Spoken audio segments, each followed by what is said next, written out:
মাশাআল্লাহ দেখেন গাছে অনেক লাউ আসছে।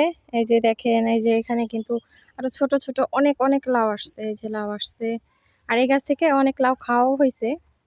এই যে একটা লাউ আসছে, আর এটা তো একদম খাওয়ার উপযোগী হয়ে গেছে। এই গাছ থেকে মানে এই লাউ গাছ থেকে অনেক অনেক লাউ খাওয়া হয়েছে। আর আপনাদেরকে দেখাই, এখানে ভিতরে কিন্তু আরও লাউ আছে।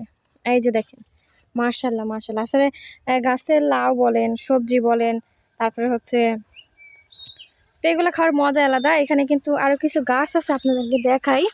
এখানে দেখেন টমেটো গাছ বুনছে, এখানে কিন্তু কিছু টমেটো হয়েছে, আরও আছে।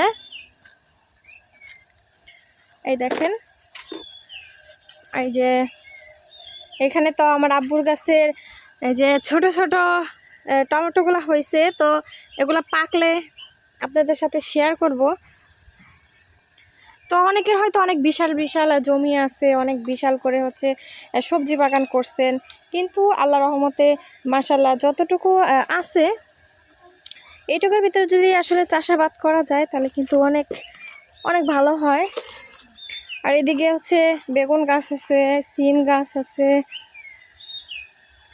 এই দেখেন সিম গাছও হয়েছে এখানে, যে সিম হয়েছে সিম। তা আমার কাছে সবজির ভিতরে সিম, তারপরে হচ্ছে টমেটো, এগুলো অনেক ভালো লাগে। আরও আছে ওখানে দেখেন বিন্দু মরিচের গাছ আছে। বেগুন গাছগুলো মাশাআল্লাহ অনেক বড় হয়েছে। এই যে বিন্দু মরিচের গাছ আছে, এই গাছে অনেক মরিচ হয়েছিল।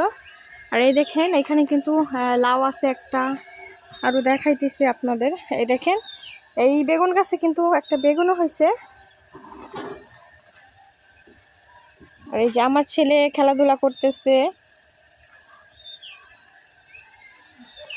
এই দেখেন এত বড় অনেকগুলো বেগুন গাছ বুনছিল আর কি।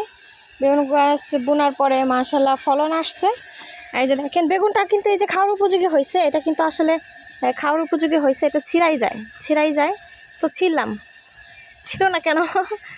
আচ্ছা আচ্ছা, দাঁড়ান। এই যে বেগুন ছিঁড়ে ফেলছি, আরও আছে ভেতরে, আরও আছে। ওই যে একটা আছে, এটাও খাওয়া যাবে। আর এদিকে হচ্ছে দেখেন মানে এই পুঁই শাক গাছটা একাই হয়েছিল, পরে দেখি সুন্দর হয়ে উঠছে। আর এই দেখেন এই পুঁই শাকের এই যে গোটাগুলো চিনেন নাকি জানি না, এই পুঁই শাকের গোটাগুলো খাইতে অনেক বেশি মজা লাগে আমার কাছে।